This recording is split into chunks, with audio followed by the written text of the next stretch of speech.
because it was the one and only photograph that would, so we would have some kind of connection. The music of both our beings wasn't quite right. So, God, I look at myself up there and I look awful. See, that's what I was talking about earlier. As a secret that never fully came to light, Nastasia Kinsky, the epitome of mystery and fragility in European film, silently stepped onto the screen and stayed in the audience's mind.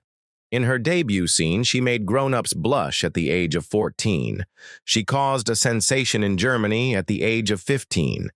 And by the age of 18, she was at the top, holding a Golden Globe, and was the most sought-after European face in Hollywood at the time. For juvenile indiscretions, she was once arrested. She once spoke candidly about how her father's maltreatment left her with scars from her early years. She entered into complex partnerships. At one point, she openly acknowledged, "I felt exploited by the very industry that celebrated me." From her legendary parts in Tess, Cat People, Paris, and Texas, to her abrupt exit from the spotlight, she left behind a mystery that no one has completely addressed, a memorable face, a life marked by remorse. And here is the tale of a unique icon. Nastasia Kinsky, whose real name was Nastassja Kinsky, was born in Berlin, Germany, on January 24, 1961. She was the only child of renowned German actor Klaus Kinski, who was also one of the most contentious performers in European cinema of the 20th century. Ruth Brigitte, her mother, had a far more sedate and solitary existence and had no affiliation with the arts. The marriage didn't last long because of their disagreements. They were divorced while Nastassja was just 8 years old. Klaus swiftly moved on with another lady after leaving the family. Ruth lived in poverty in Munich, raising their daughter by herself.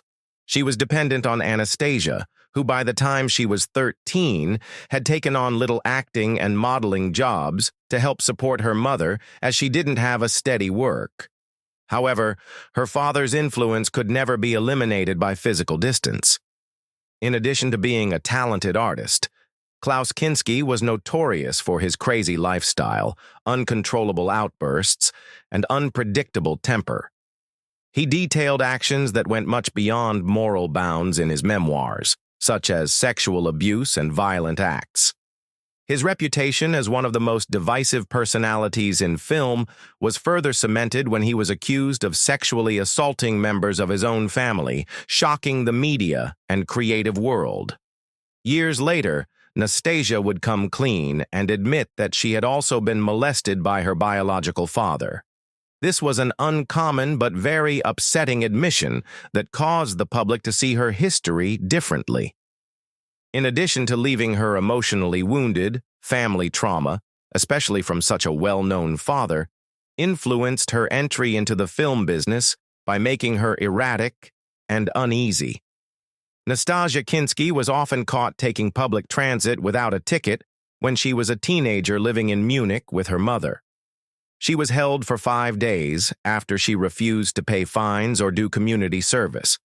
The news of a young actress getting arrested for a small infraction quickly garnered media attention since she was already becoming well known in Germany at the time. However, in the face of public scrutiny, Kinski said nothing at all.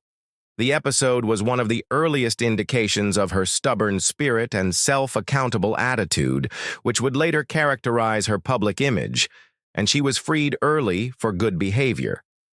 One of her on-screen trademarks is a little scar on her left cheek, which is little known to have been caused by an accident when she was playing with a partner at the age of 15. It enhanced her reputation as a memorable, flawed beauty. There was no space for innocence in Nastassja's early years. She was raised in adult-themed situations on movie sets, away from the harsh scrutiny of a critical creative community rather than in schools or playgrounds.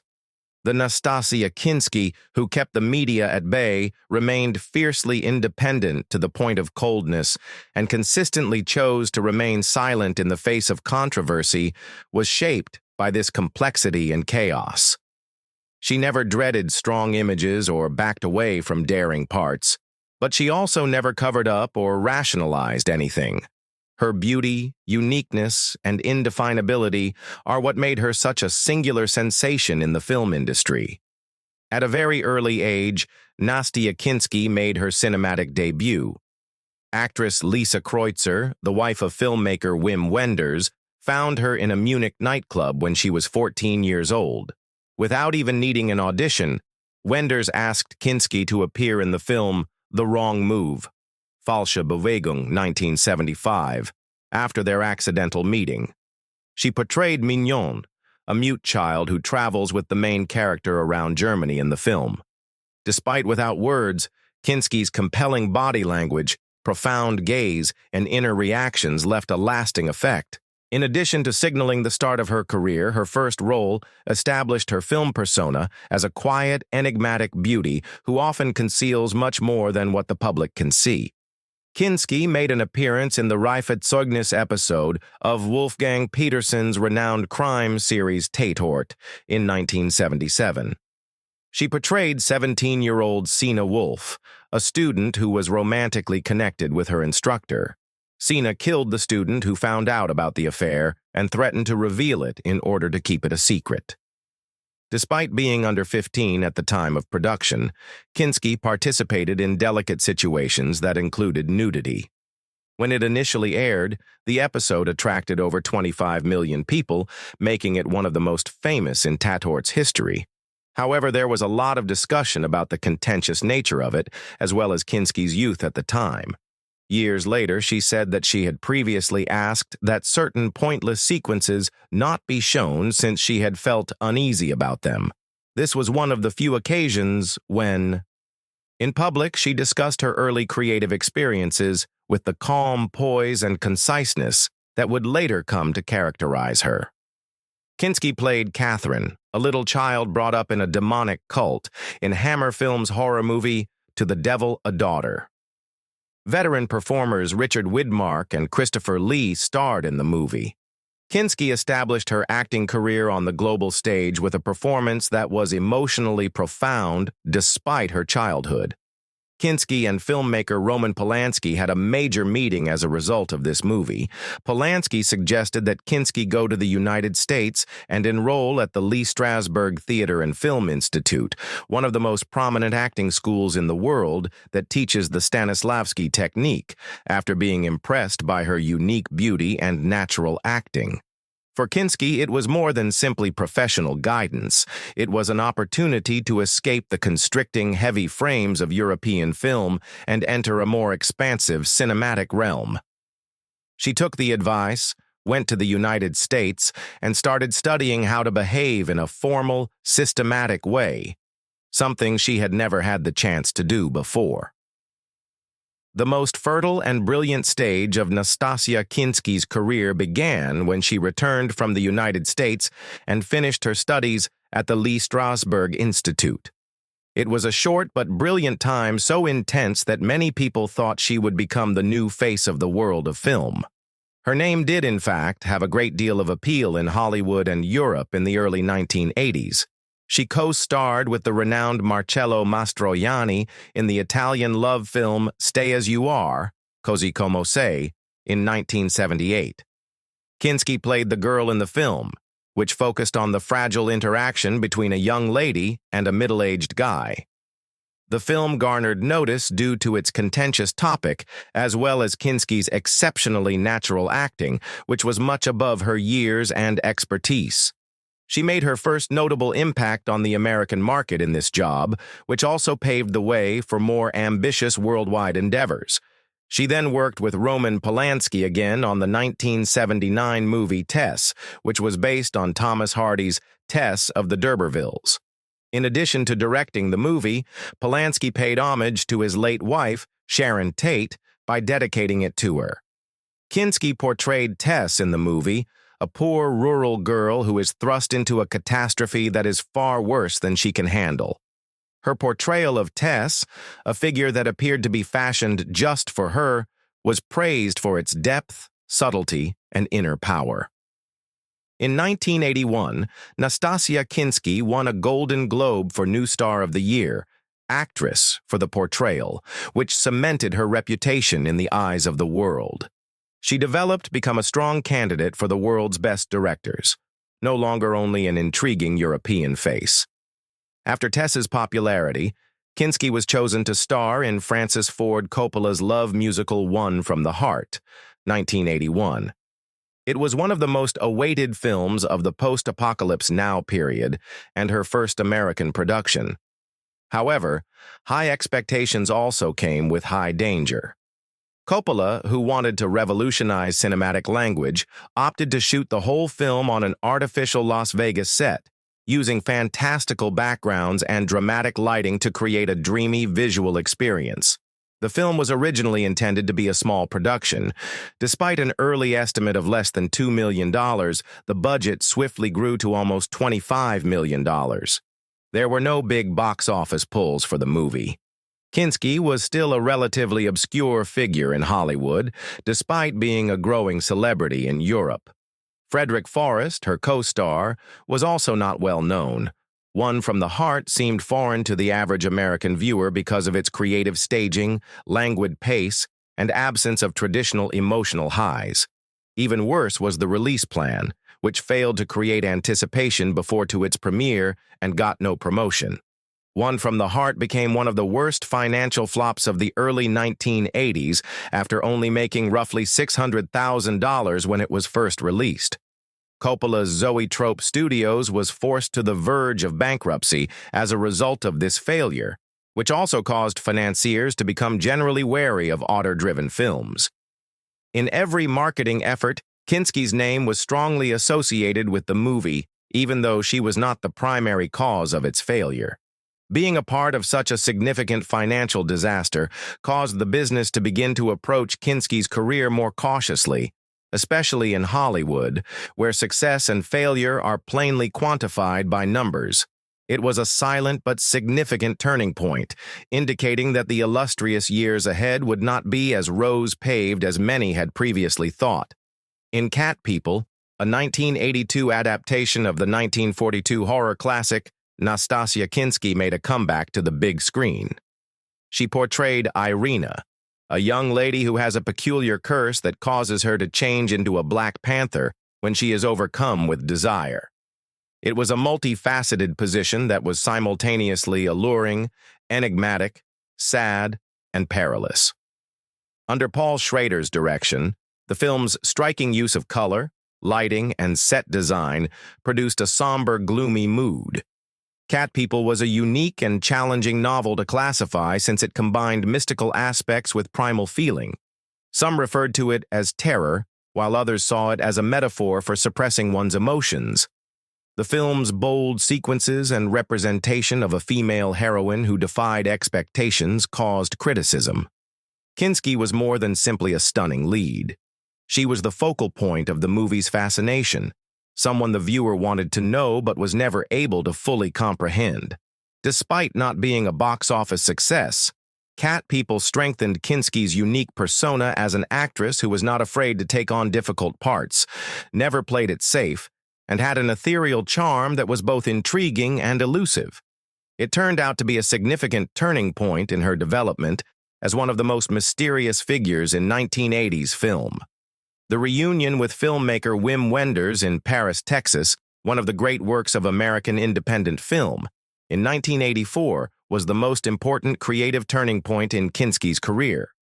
Despite its sluggish pacing, lengthy silences, and scant conversation, the movie had a unique emotional impact. Additionally, despite just making an appearance at the conclusion, Kinski's performance is often considered as the film's core. She played Jane Henderson, a lady with a difficult history who had left her husband and little boy behind. When Travis, Harry Dean Stanton, eventually locates her, they sit in different rooms separated by a one-way mirror rather than meeting in person. Kinski doesn't shout or weep aloud throughout the approximately 10-minute chat. She only talks in a shaky voice, her eyes unable to contact his, her breaths shaking as if her whole history were resurfacing and she was at a loss for control. That sequence is regarded as one of the most unvarnished and tragic speeches in films from the 1980s. Bright lighting, sensual visuals, and symbolism were absent. Kinski showed no emotion. Her presence required no background music or decorations. The audience was captivated by the stillness between her words and her eyes, which were always on the edge of shattering.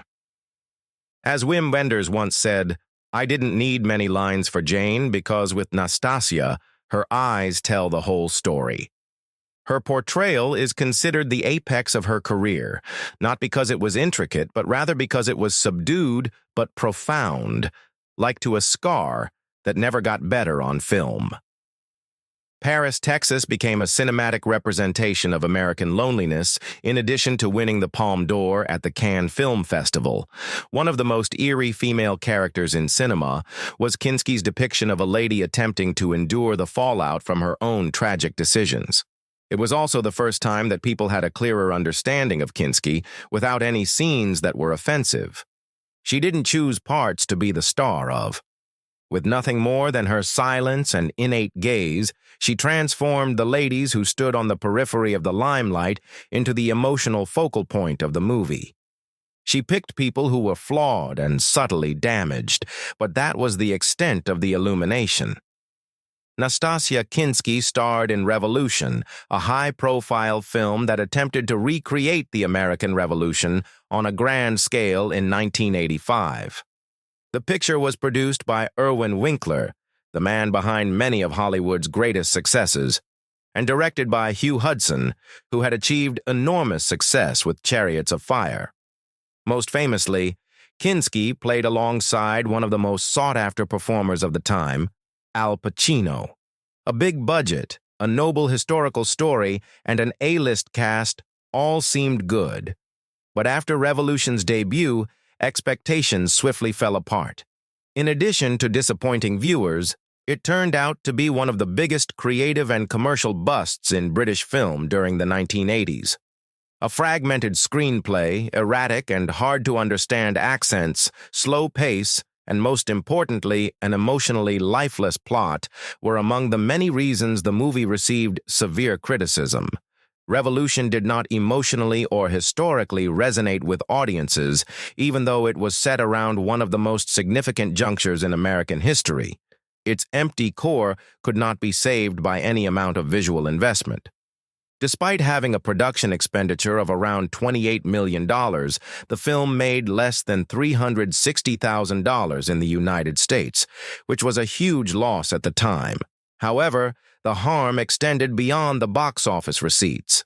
Large-scale film projects were put on hold for years after this failure caused a crisis of confidence among UK film financiers, which resulted in the bankruptcy of many production firms.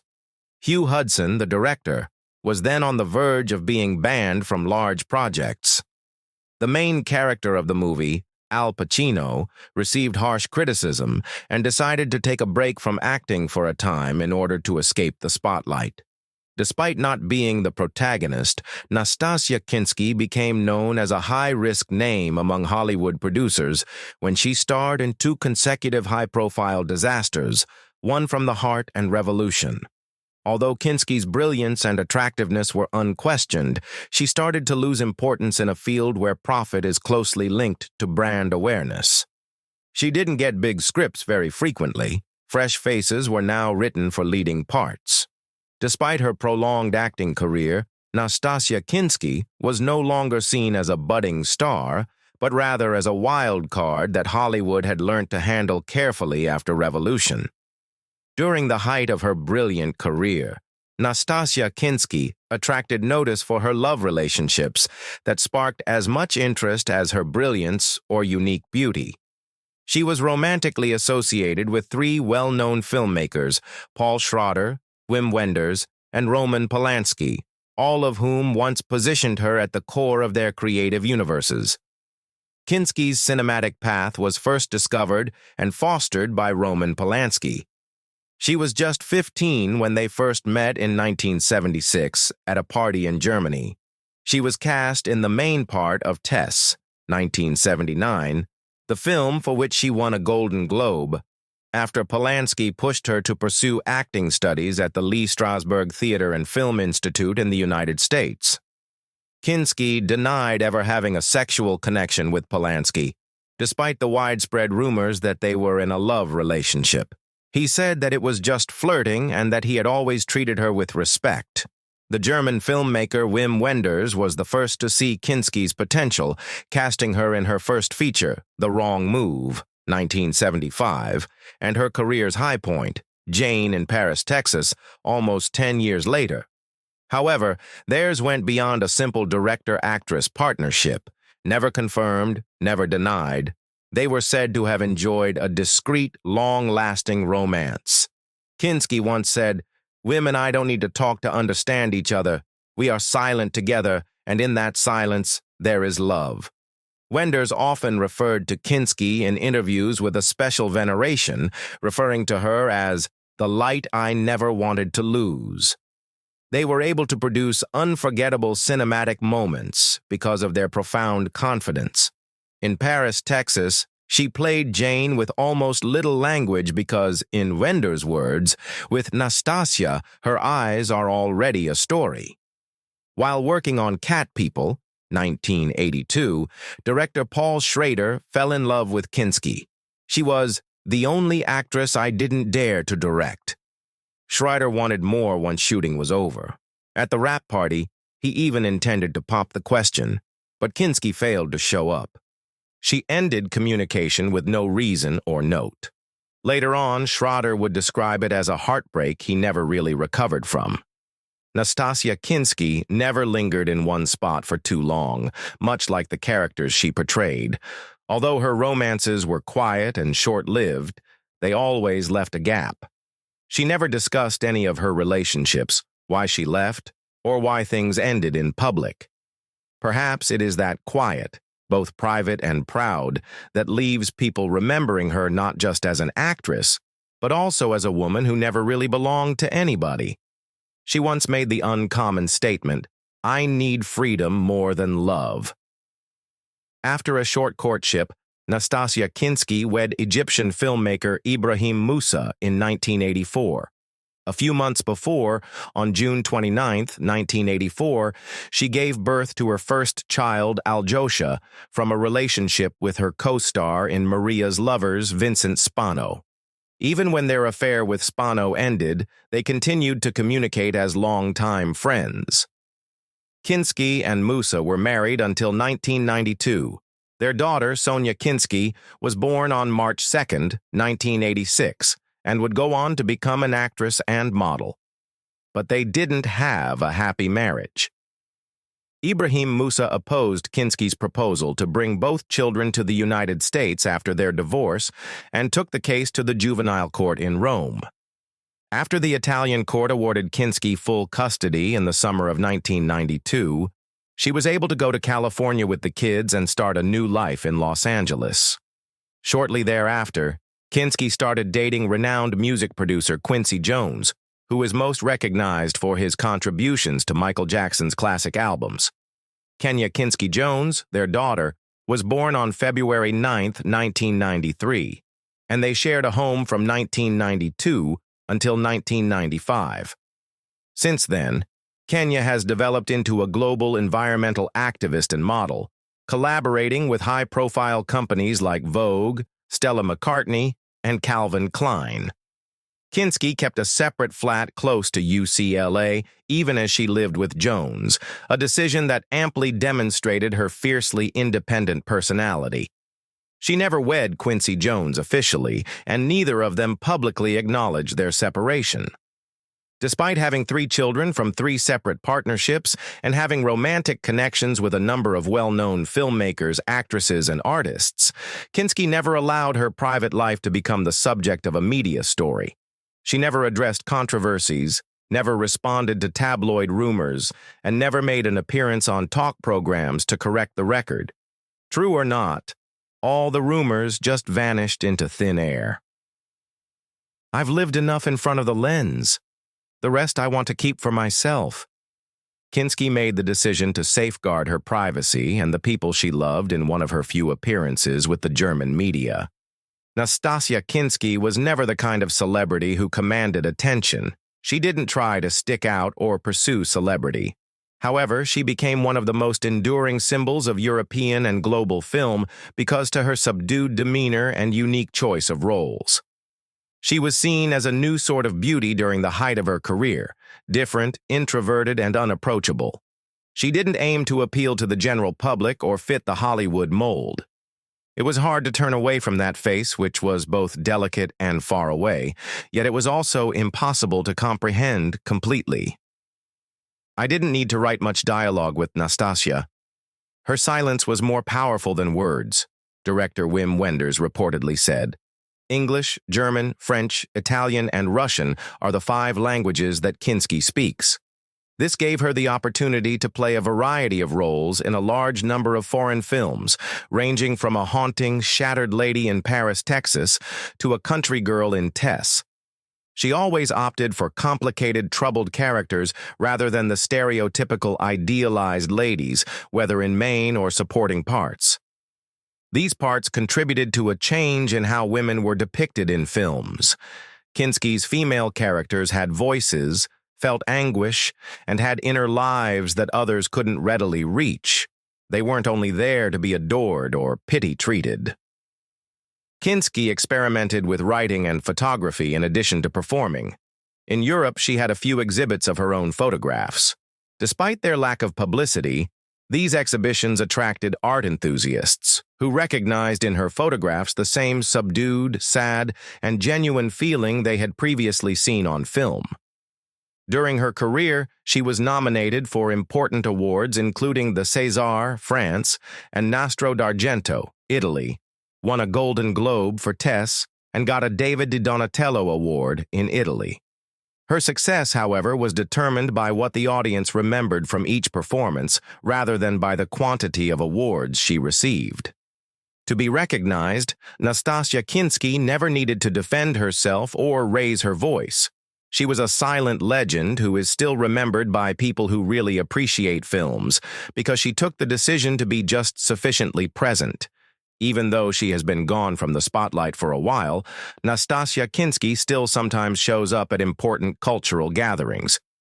She walked the red carpet at the 74th Berlin International Film Festival in early 2024 with a soft smile and understated grace.